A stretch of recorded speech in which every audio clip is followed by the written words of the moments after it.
for coming. It's an informal informational meeting only, but I would ask you to stand for the Pledge of Allegiance, please.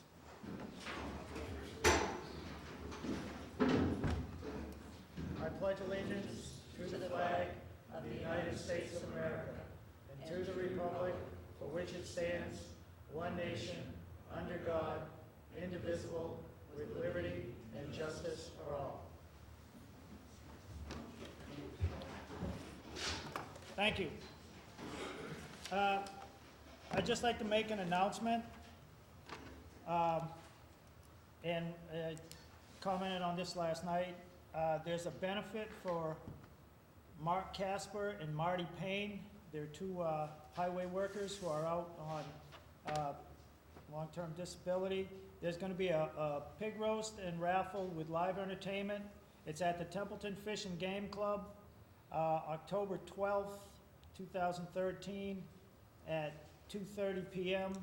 And that's a Saturday? It's a Saturday. And that's a Saturday. There's meal and raffle tickets are $20 each. This is hosted by Citizens for Templeton. If you want to make a donation or get tickets, you can contact David Smart at 978-632-6421 or stop by the Highway Barn at 978-939-8666. Those are two highway workers. Yes. Could you just say that it starts at 12, the meal is at 2:30? That they don't show So up? noted. All right. Okay, sorry. That's Thank all you right. very much. So 12 o'clock it will begin and the meal will be around 2:30? Entertainment and stuff going on at 12, yeah. All right. Thank you.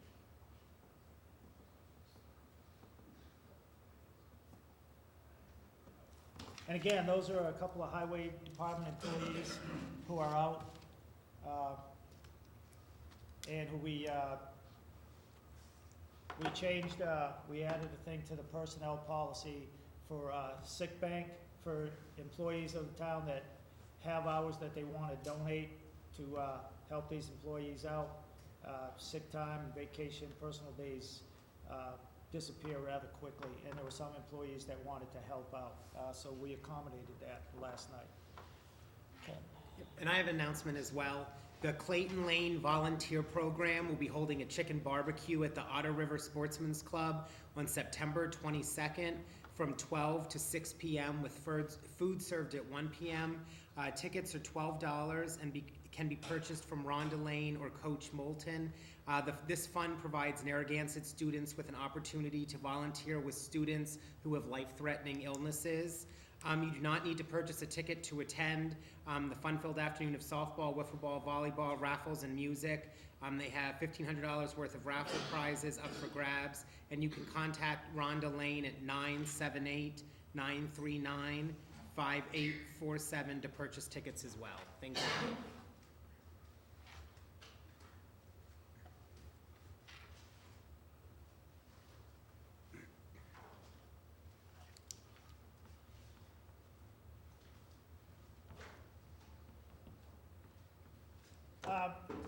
We're having these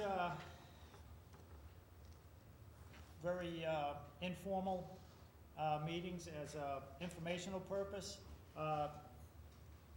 It was a suggestion by one of the selectmen, Doug Morrison, and we hope to have a couple more, probably here. And we hope to get that announcement out in the newspaper. And while the town really can't do it officially, I plan to put in something in the Gardner News as far as the amount of the override, the breakdown of the funds, and why it's important. As I said last night, the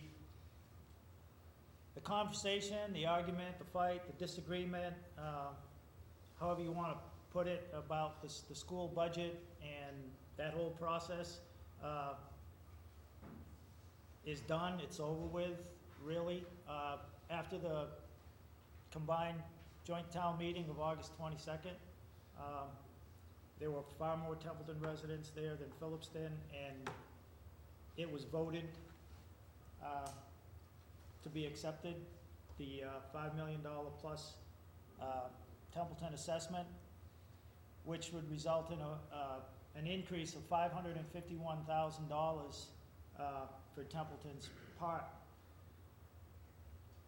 And how we arrived at the 620 was back in 2012, Templeton town employees' hours were cut from 40 back to, some went to 35, some went lower because they actually had lower hours to begin with. So of the 620, 551 is for the Templeton share of the increased assessment to support Narragansett. Around $60,000 would be the amount to cover, to restore the hours. And, you know, it's not a pay raise per se. They are just getting back what was taken from them in 2012. And to date, I believe there's only one employee who is left that could be credited to the budget cuts. The rest of the town employees have stayed and stuck by it, the town. And after a lengthy discussion, and we started as high as $750, between $750 and the $551, we finally ended up almost in the middle at $620. And the remainder of that, approximately $9,000, would be to cover the, because the budget was so tight and so thin and was pared down to, I mean, bare bones, an amount to cover the ballot elections for the override that have been held and for the special town meeting. With the 3 precincts and stuff now, the cost had gone up. So we thought it good to include in that, and that's how we arrived at the figure of $620,000. And it was done at a selectmen's meeting, and it was a vote by the board, but the number we arrived to was actually input discussion from the board, people in attendance, town employees, some of whom are present tonight who were at that night's meeting. And last night, we kind of kicked around, put out a little bit of information as far as how this would affect a taxpayer and how it would affect a few departments. And those department heads are here again tonight, and I see one new one, and we can perhaps go over that information again. The DOR has finally approved the Templeton's valuation, and through that process, the assessor's office determines that $1 on the tax rate would raise $540,623. So the cost of $620,000 override would be $1.15. As was pointed out to me last evening, the actual tax rate will not come till probably late November or December. A government process. So you can go to the assessor's website, and there's a document like this in electronic form, and I believe there's a link to it on the town's website page, and if you wanted to look up yours here at this meeting, it's on the table. I just printed this out just for the numbers, just to give an idea. For instance, a home valued at $101,500, that would be a total of $116.73 for the year, and that would equate to $29.18 per quarter. That would be a 3-month period. And a house valued at $316,800, that would be an increase of $364.32, or $91.08 for a quarter, and that's $30 and some change per month. Again, the average house would be about $1.15. A $257,000 house would be $295.55, or $73.89 per quarter. And that gives you an idea of, you know, where to, and again, if you want to look up your name here, you can. Welcome to it. I printed out just for the numbers, for information, to give you a general idea of, you know, where things would work. And again, I know it was a long process. And in a way, I think it was good, because I think taxpayers got to see how the system works, rather than if you just voted an override in May, you know, that's the end of it. Your money goes, but now you know, or most people, I think, are aware of how the laws affect how things go, the difference between if it was just like Templeton schools versus a school district, and the processes of a two-member district versus a three or more member district, and how this can play out to be a long process, which would end up one way or another December 1st. In our case, we voted an amount, and now we have to come up with the money, either by you voting to increase your taxes or cut the town's budget. And how that would affect us if we have to follow through on the proposed 30% cut. We have the fire department, the highway department, the police department, and I see Alan from the cemetery department. And if they care to go over what you went over last night, to give you an idea of what will happen and how it'll affect you in the long run if you need those services. And it's easy to say, well, I've never had the fire department, I've never had, you know, a need for the police department. Well, you never do until the first time. And they can explain a little bit. And there's some printouts up here. I was given a copy from the police chief last night, so I printed out, I think I got 25 of them that I printed out at home that you're welcome to take. And you can see the numbers, and you'll see the names, and you might know some of the people, and you will see, you know, you might know them. Hey, they're going to be out of the job. Again, it's not to, you know, threaten or say, you know, vote for the override or else. It's simply information that if this gets voted no, then this will be the result. These are the things that will happen. If the override is voted in, then these things will not happen. And that is all up to you and the rest of the taxpayers of Templeton.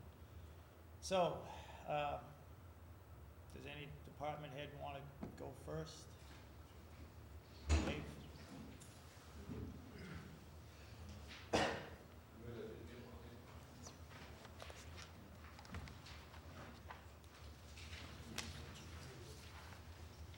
Robinson Trust? Color copy, I think that's very, catch your eye.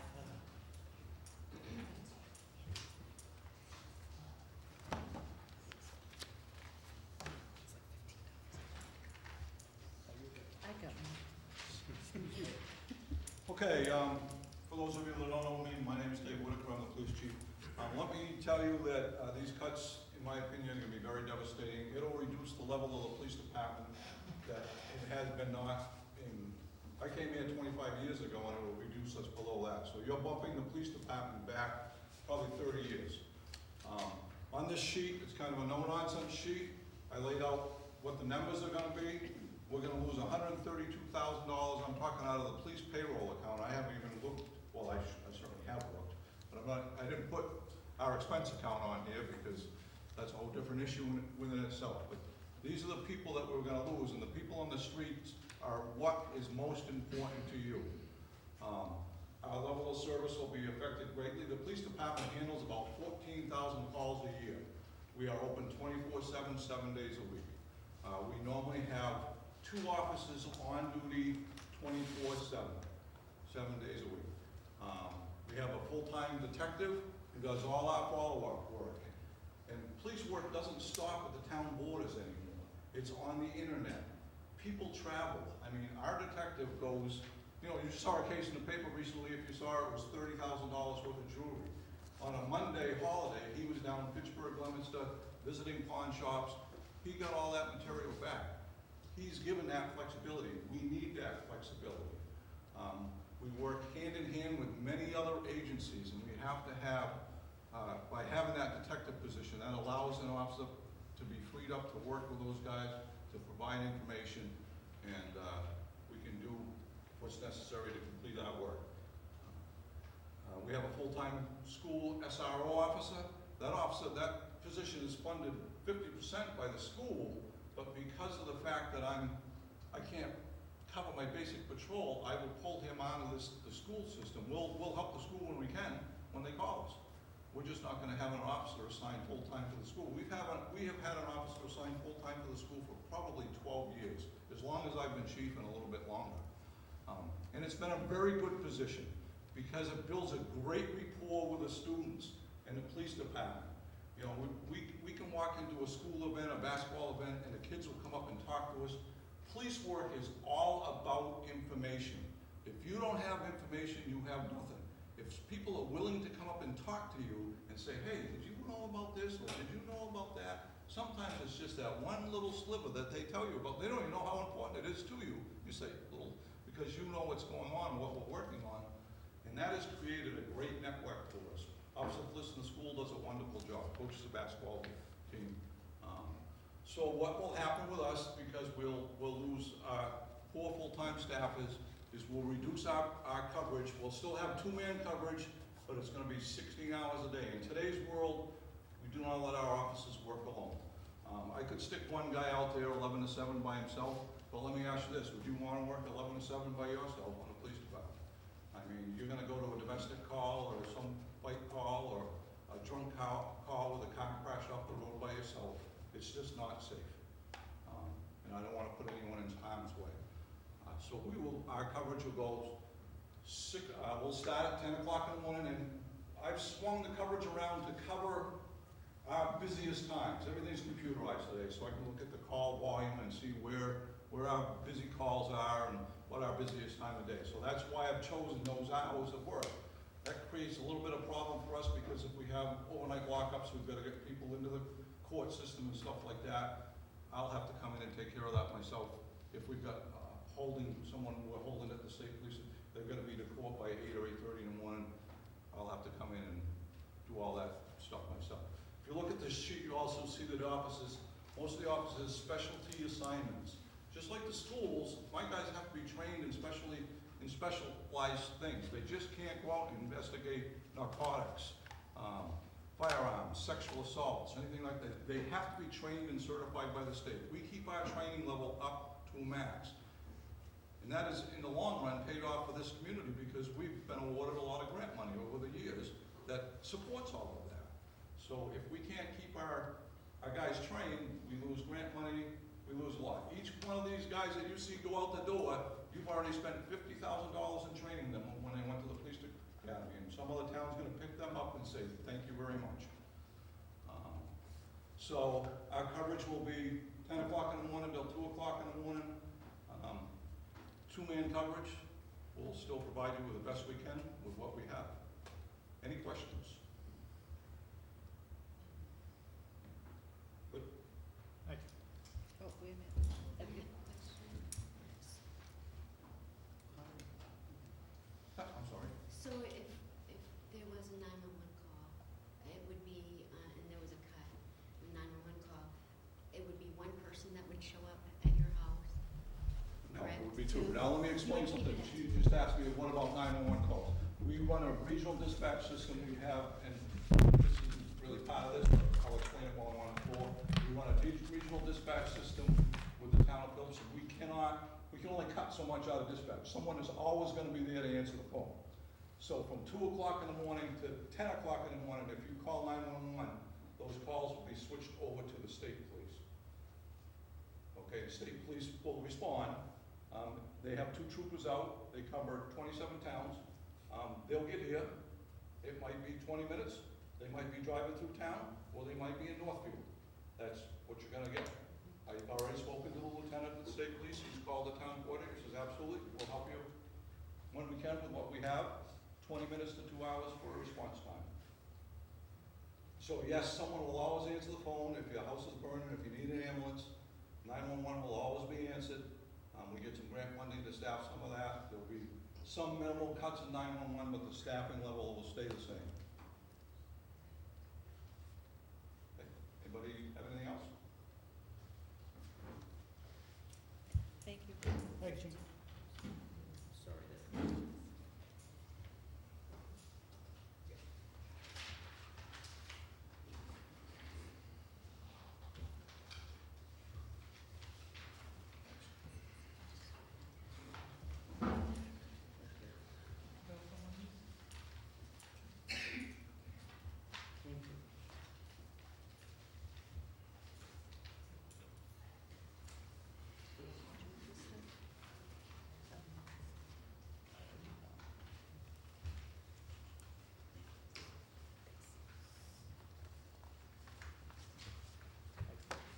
Thank you.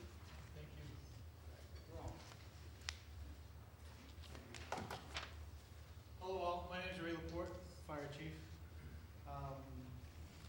The mission that we provide is emergency service. If someone calls a 911 call, it gets transferred to us and we pick it up from there.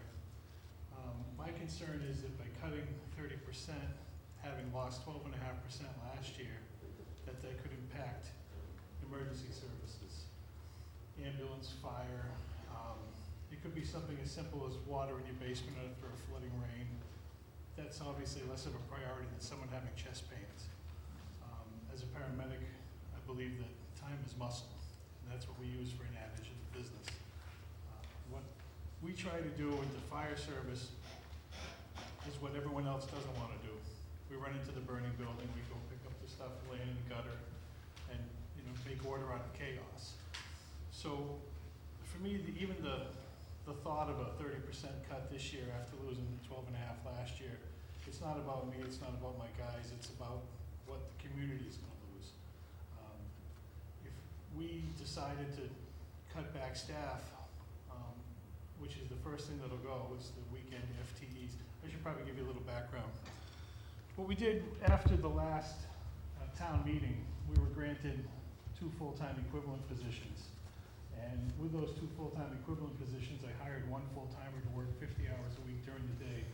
That's Dennis Hamill, somebody know him. He and I run primary ambulance coverage during the day.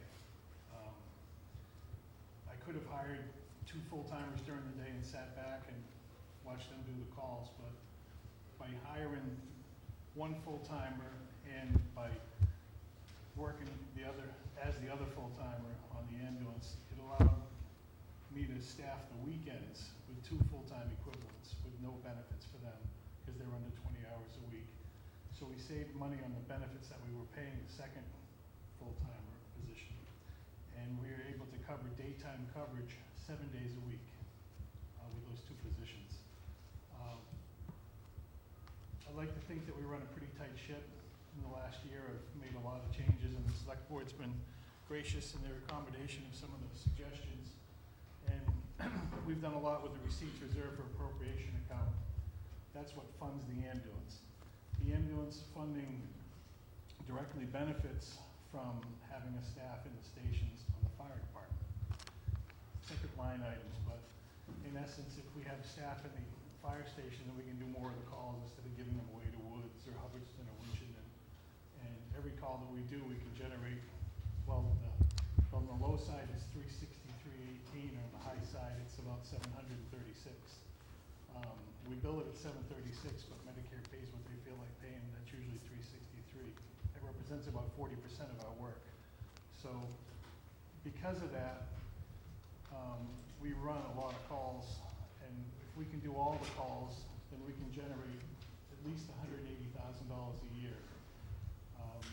Last year, we put $160,000 out of the receipts reserved account to fund the ambulance for this year, and that's money that we earned last year. It was voted at town meeting to do it that way. Next year, if we stay on target without the cuts, I would project that we'll be able to pay 100% of the ambulance service, $180,000 for next year. My goal is that I'd like to also be able to try to buy an ambulance out of that account on a 5-year lease, rather than coming to the taxpayers for that. I'm an old school business guy. I ran a construction company for about 25 years, and every penny I earned was earned the hard way.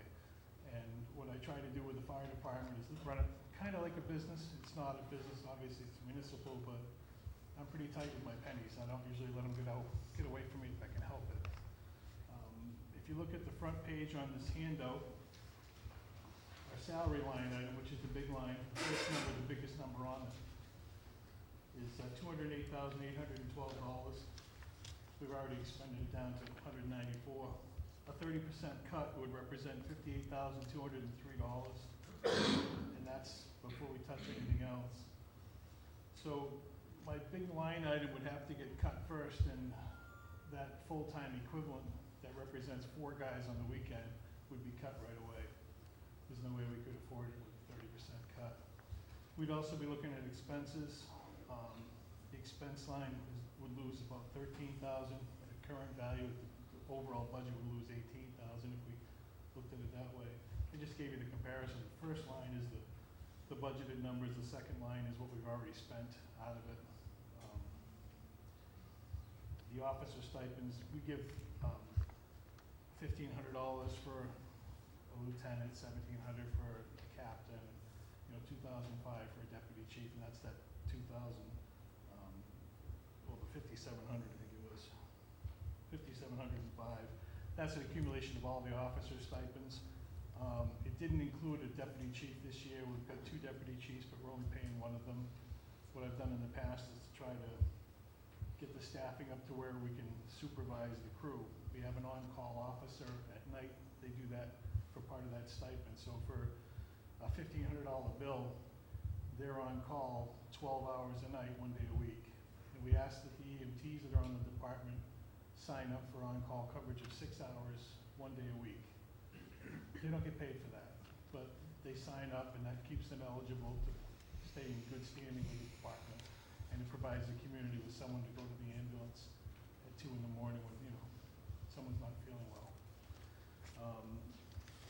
The whole goal that I work towards is to try to keep the ambulance staff, because that's about 70% of our work. The other 30% is fire. In total, we do about 1,000 calls a year for service, 700 for ambulance, and about 300 on the fire. The ambulance generates enough revenue in a given year to be able to pay for itself, but not all the staffing for itself, and not all the staffing for the fire. I like to think of the staffing as part of like an insurance policy that we pay as a town to have people at the ready. This puts that readiness at risk. The 30% cut would eliminate part of the weekend staffing instantly and would probably affect the daytime staffing. That we'd still have to figure out.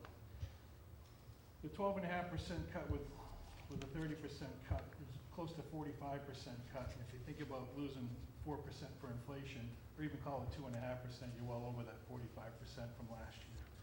So we're operating at about 12.5% plus the cost of inflation for last year over fiscal 12. This year, we're down 12.5% plus the cost, and if we go down another 30%, it's going to be, as the chief said, devastating. And it's the time that we're out there at 2 in the morning and pulling a kid out of a tree because, he's just learning how to drive, and, he's not really someone that should be out at 2 o'clock in the morning, but he is, and he's not somebody that's supposed to have alcohol in the car with him, but he does. And they just happen to be the child of a kid in town. So what do you do? I mean, do you cut down emergency services? My goal is to find a way to get us beyond this. And I don't live in town, so it's not my taxes, but I certainly appreciate, you know, someone looking at a 30% cut on the fire department and saying, we don't want that, but also realizing that, you know, this is the amount of money I take in a month, and I don't want that either. So I feel for you, and I feel for the firefighters, because if we lose the guys that we have now, we're not gonna get them back. The same way as the chief and the police had said that if he loses those guys, the select board said last night, that's a permanent cut. They're gonna go get a job somewhere else, and they're not gonna be available. We've invested a lot of time and a lot of effort into training them. We train every Tuesday night, whether it be fire, EMS, or officers. We're very pro-education. We do CPR classes around the town. We do permits. We do several other things in the community that, you know, are, I think, pretty important to the community. Doing it on an on-call basis, or what we call call volunteer, that worked for a while. And just as the farmer dropped the plow and showed up at the fire station to help put the fire out, those days are gone. We don't have farmers in the fields with plows anymore. What we have is people in the community that work outside the community. And usually their wife is working, and their husband's working, and the kids are working. And, you know, we're worried about latchkey kids that are home alone for an hour until the parent gets home. The on-call staffing wasn't doing it. The reason we went for the full-time staffing was because we should have got it about 4 years ago, 5 years ago maybe. We've been given 4 full-timers last year, but then we didn't get the funding at the ballot box for them. So I said this year, strategically, I said, go for 2, get 2, then we can split it up whatever way we can. Go for 2 full-time equivalents. Don't go for 2 full-timers, don't be locked into it, go for the equivalent so we can make it work. So by doing it that way, we've been able to cover daytime 7 days a week. And that means the ambulance is generating more and more revenue. That BLS revenue that we're getting now is still better than nothing. And people's services are getting answered. If you call for an ambulance, we're there. You know, and being in the stations, we're on the scene within 4 or 5 minutes. And that's a whole lot of time if you've got somebody having a cardiac event. That's a whole lot of time if somebody's laying in the ditch with a broken bone from some other reason. And it just could be the difference in, I was accused once of playing the safety card, so I'm always cautious not to say, you know, this is a life or death thing, but this is what I deal with. I do deal with life and death. And it's a fragile world, and the only way we can keep it safe is to keep public safety in the stations. And the cost of it is a difficult thing. It's always been a difficult thing. I'd like to think that we provide an incredible value. You know, do I quantify it into what the cost is in human life? No, but I think you can imagine what it is. And I would ask that you support a 2.5 override for the town's budget. It's not about the school, it's about the town. The school got their money, now we're at the point where we're gonna have to do something for the town. If the town's to go forward with anything close to what it's had for services in the past, then we need to pass this. It's challenging, and I know it's money out of your pocket, and I appreciate that, but this is where we are. You know, it's not a shell game where they can find another $500,000 or $600,000 in the budget. It isn't there. It's long gone. And if you don't trust the government because you had people in the past you didn't trust, I get it, but the bottom line is, these people are trying. I've watched the business in the town hall, and as an outsider, I can say that the management team that's in place right now is doing the job. And I'm trying to do my job to give you the best possible service I can. So my hopes are that you'll vote for the 2.5 override and avoid any implications. Thank you. Any questions?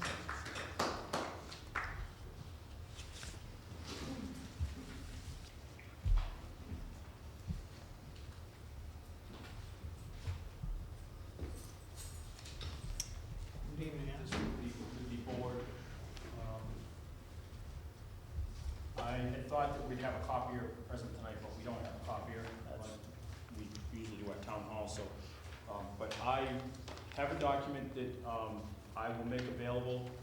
If anybody wants it, you can call me at the cemetery department. The selectmen at town hall will have it. And I'd just like to talk a little bit about, for me personally, this override is kind of a double-edged sword. I don't know how many of you actually know me, but I've lived in town for about 45 years. I pay taxes in town, just like most of you. If the override passes, for me, there's no raise in my pay. So my pay actually goes down, I lose money. But on the other end, if the override doesn't pass, it's devastating for the town that I call home. So, I'm in favor of the override. I've gone through what it will do to my budget. And I just want to quickly go through, my budget a little bit with you so that you'll understand some of the repercussions. Back in FY '12, we had $119,514 in our salary account. After the budget cuts from 2012, 12.5%, we had $94,000 left in our salary account. We lost 2 seasonal employees out of 6 laborers in that year. My expense account went from $51,768 down to $46,000 in FY '12. When we moved to FY '14, I got another $12,000 cut in my expense account this year, just to balance the budget that we had at town meeting to begin with. If the override doesn't pass, my 30% cut out of what I have in my budget, my job will be left. I will have 1 full-time laborer out of 6 laborers left. My expense budget will be about $28,000, and that's the only 3 items I'll have left. People that will lose their jobs, my foreman, 2 seasonal laborers, and a secretary, and the two seasonal laborers that we lost in FY '12 already. So, it is devastating. It's devastating to my department. You've heard the other department heads. It's just a difficult process for all of us to go through. But I think, you know, I can deal with taking the cut and not getting a raise as long as the override passes. Because right now, I'm not complaining about a raise. What I'm complaining about is whether I can hold on to jobs. Jobs for my guys, jobs for me, and be able to serve the town. If we're cut to 2 people, me and 1 other guy, we're probably gonna be able to mow each of our cemeteries, which are the ones that we use right now, the active ones, Pine Grove and Green Lawn. Because they're under perpetual care, we pretty much have to maintain them, and we'll be able to do funerals. What our department does do is we take care of all your parks, your commons, your playgrounds. We do all the mowing of all the town buildings, and all the cemeteries in town. A lot of that won't happen, because we just won't have people.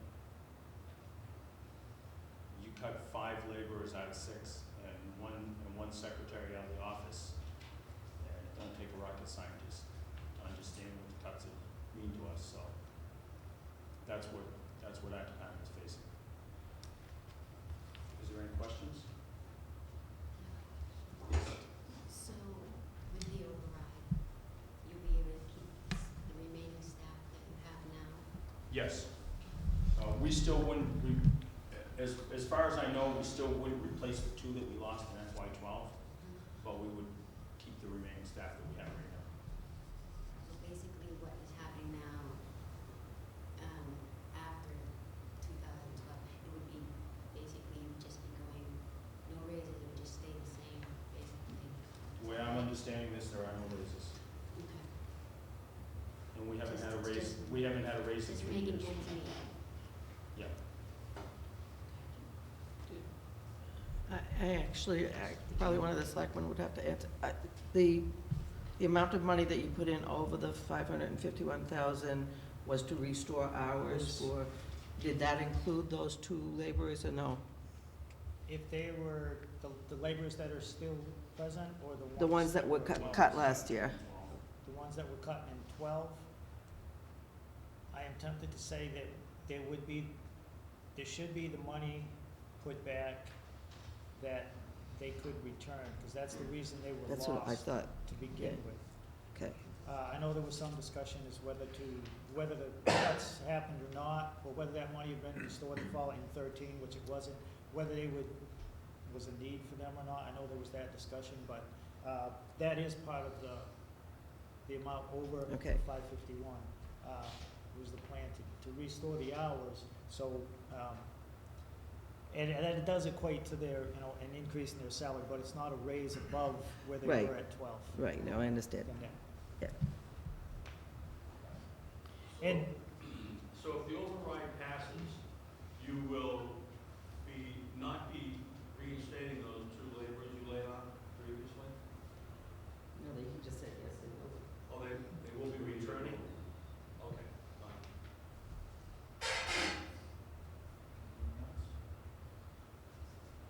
As I said, this document with all the information on it will be available if they have another town meeting, or you can get it at town hall, or call the cemetery department.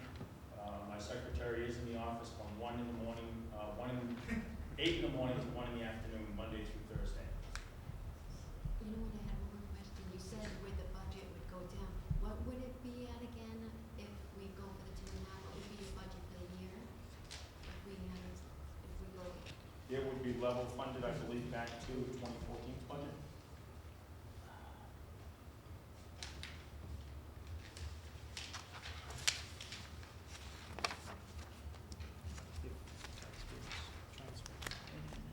I believe my salaries would go back to 119,514, and my expenses would probably stay at 34,000.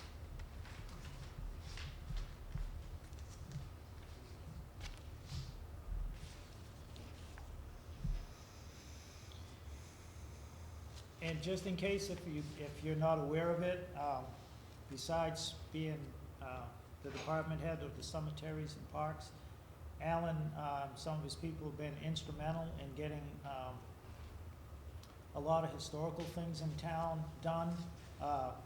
He did a tremendous amount of work up at Gilman Waite, which is a very classy place. If you have not visited, I would encourage you to go up and see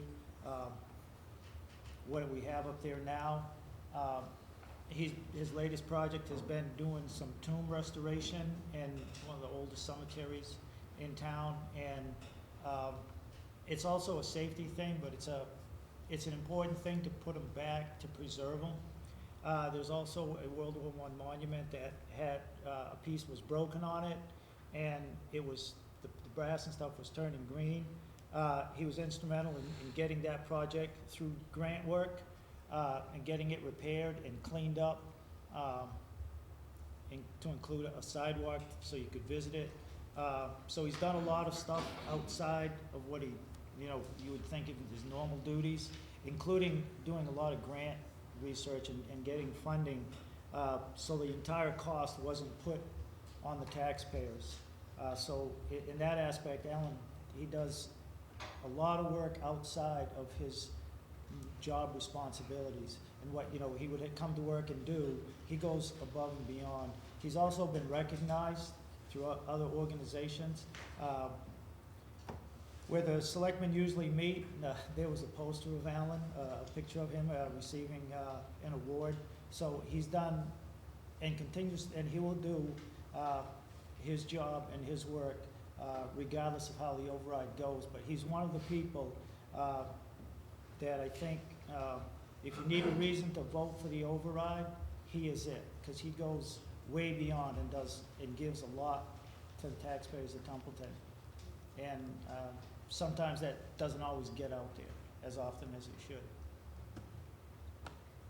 Thank you. Thank you very much.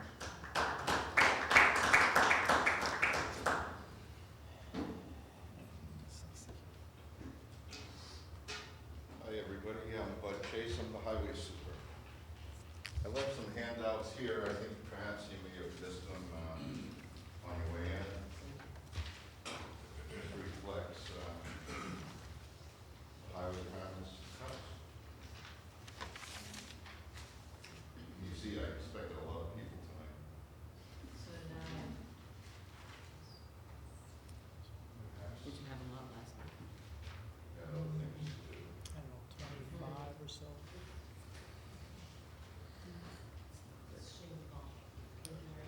I was hoping with the Gardner News article today we would be more, but it was actually less. So,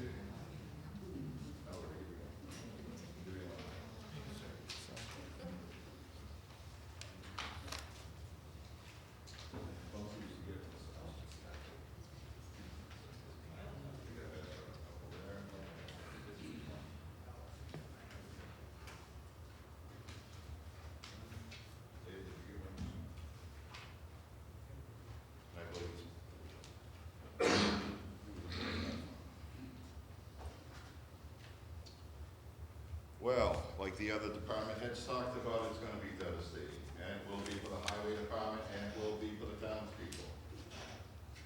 I'm gonna start talking from how the future's gonna be from November 1st on, because that's when the cuts are gonna happen. And everybody knows what happens in November, December, January, February, March, April. It's gonna snow. It's gonna make it difficult for them to respond to emergencies if we can't open the roads. So the 30% budget cut for the highway department is going to equal $151,860 out of our budget. And that's between expenses and salaries. It equates to laying off permanently, not temporarily, but 3 full-time truck driver laborers, machine operators. And cutting my secretary down to 24 hours a week. That'll be an additional 11-hour cut to her paycheck, because she was already cut 5 to make this year's budget. So, and you got it in front of you, but I'll just kind of go down a little bit. Layoffs is gonna be, a little over $71,000. To balance the budget to make that 30% cut, I took $13,000 out of machinery maintenance. It equates to some vehicles aren't gonna get fixed. Some vehicles are gonna have to be redlined and parked. And I couldn't tell you, when could they get fixed? Because next budget, we're gonna be faced with the same thing. I also pulled out $27,000 out of gasoline and diesel. And when it says gasoline, it really means it's a town fuel account, both gas and diesel. Out of highway expenses, I cut $40,167 out of my expenses. And on the left-hand column, you'll see where I derived these figures. You know, we were already cut this year. This is the extreme cut. So I won't be able to provide painting crosswalks, striping yellow lines in the road. That's really needed, it's a safety thing, but I had to cut somewhere to make it. It was either that or cut more employees. And by cutting 3 employees, that's gonna leave, a highway superintendent, a part-time secretary, a foreman, and 2 drivers. It's gonna be 4 highway employees working out on the roads. And in that 12-month period, those employees are entitled to vacation time, and hopefully they won't be sick, but sick does come into it. We work outside all the time, you do get ill. So if 1 or 2 guys are out sick, or 1 guy's on vacation and the guy calls in sick because he can't help it, he's sick, we're gonna be down to a 2-man staff. Going back into the worst time of the year, it's snow and ice. If there is, if the override fails, sure the Board of Selectmen are gonna sit down with the highway super and come up with a snow and ice policy that's gonna meet our needs, because the objective would be is not to deficit spend, because that's gonna be next year's money, it's gonna put us in a worse place. We don't try to deficit spend any year, we don't. We plow the roads when it snows, make them safe. I don't like deficit spending, it's not a good thing, but I can't control the weather. So, I'll kind of open it up for questions, continue. 71,000 layoffs is 3 full-time employees? 3 full-time employees and cut the secretary down to 24 hours, if you cut an additional 11 hours off Okay. per weekly. Yes? The senior center, a lot of our gas is through you, not all of it's through MART. So does that $27,000 cut in gasoline affect the vans that the senior center uses to transport seniors? It doesn't reflect a direct cut to the senior, to the COA. Yeah. It's in the general budget, I'm gonna take I recommended to take out $27,000 out of it. So, well, it's not gonna be any secret, a memo's gonna go out to, all the boards to conserve fuel. Now, if there is a cutoff, the chief's not gonna be running cruises at night. There's a saving. If I don't have 3 employees out running, doing jobs out there, it's gonna be a, savings, and vice versa right down the line. You can't control it in the wintertime, that's when our heavy usage of fuel and gasoline is to keep the roads clean. So some of the impacts of that is, with this layoff, if it happens, hope it doesn't, sidewalks won't get cleaned until we have time to get out and clean them, because it's gonna take us longer to clean the roads. Currently, we plow with 12 to 13 people plowing 144 lane miles in town, not to include parking lots in town. And we roll from winter to spring. Spring cleanup's gonna be a challenge. If you plow 144 lane miles, you gotta sweep 144 lane miles. Mowing roadsides. We've got a good program over the last few years of keeping our roadsides mowed back. Grass edges, if the road was rebuilt, over the last few years, we planted loam so we could mow grass instead of brush, but that's gonna take a hit. So everything that we worked hard for to get the town where we want it, or the way I want it, in my department, is gonna grow in. And then we're gonna be right back to square zero again, not being able to go out there and mow it, but getting out there with chainsaws and brush saws, cutting it. It's not brush anymore, now they've turned into trees, or small trees. Cleaning catch basins. Very important to keep our catch basins clean. It's mandated by the state under the Stormwater Act. They need to be cleaned annually, every single year. Again, manpower. It takes manpower to do all of this. I touched base about painting crosswalks. I cut that out of the budget. Removing dead trees. We assist the tree department and other departments when trees fall on the road, or if it's a dead and dangerous tree that needs to come down before it hurts somebody. Our response time to those are going to be difficult. If our drainage system fails, catch basin collapses, or a pipe rots out and it plugs up, getting out there to take care of our infrastructure is going to be delayed. And then, the last one I put on here is public concerns. We do get a lot of calls all the time. And you come up, I got a problem on my road, I got a problem in my driveway, I need to see somebody. So answering public concerns is going to be delayed. Projects that the highway department has helped the community with. The highway department did a lot of work up to Gilman Way, assisting Alan when he was building the new ball fields up there. We prepped the areas up there so that Alan could take the next step and get the grass grown and whatnot. We've done that. Currently,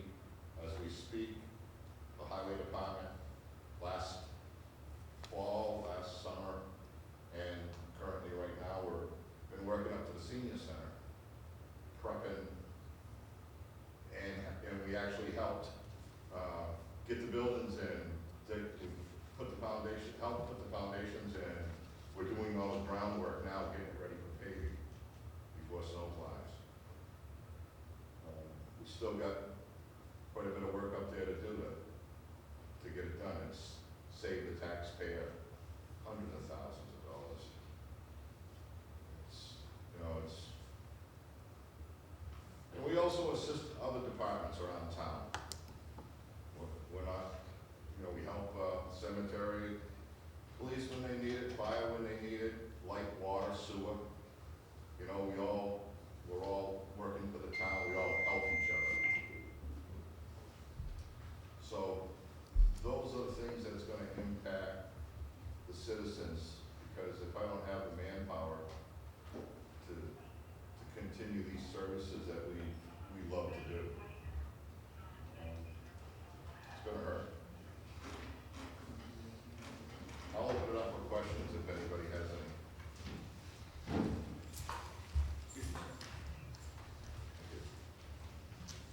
Board, any questions? Jimmy? Not so much a question as, they need to understand that if December's a really bad month, in January, roads may not get plowed, with just that many people, you're gonna run out of fuel, you're gonna run out of, sand and whatever, well, probably not sand, but, all the things that, I think it's just a very horrible situation.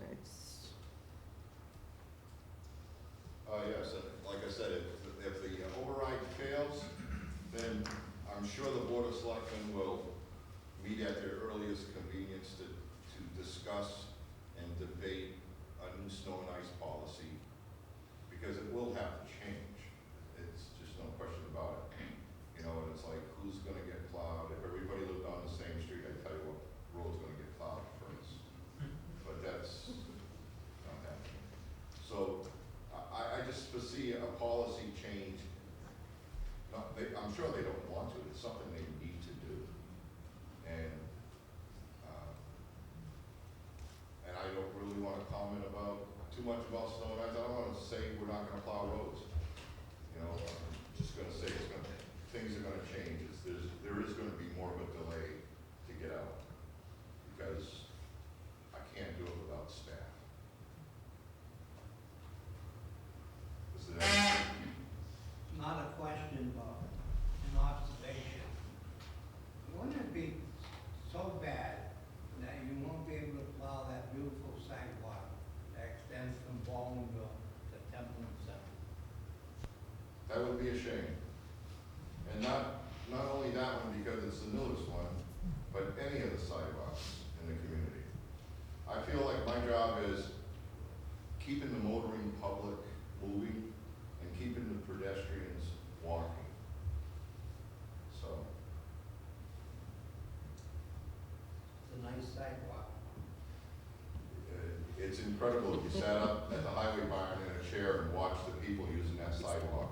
There are more people using that sidewalk than was anticipated this early in the game. And then I'm sure it'll only increase. I thank you people for the opportunity to present my case. Thank you. Thank you.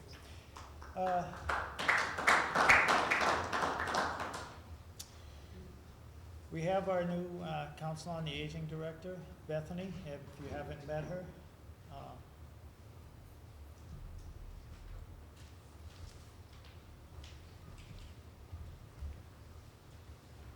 Hi, everybody. Our budget is not as large as the budgets that have already been discussed. In fact, what the COA is currently operating with is not even near close enough already to give the services and provide the enriching activities and quality of life for our seniors that they have earned and that they deserve. So to receive more cuts to a budget that is already very, very minimal would be difficult, very difficult to do. Our budget is $75,504 at the moment. We are able to do as much as we do because we do receive a grant from the state and we do receive lots of funds from the Montezuma Area Regional Transit Authority. The pays for half of my salary, so the town of Templeton's taxpayers only have to pay half. And our dispatcher is paid for completely by MART, and all of our van drivers are paid for completely by MART. And one of our vehicles is maintained and the gas is paid for by MART as well. So that being said, the cuts that would happen to our department, which would equal $22,651.20 to be precise, would only affect a small pool of employees. It's the equivalent of one full-time employee, and at the moment, we really only have one full-time employee besides myself. We do have 2 staff members who were affected by the cuts that happened a couple years ago, and if this 30% cut happened, we would be cut more.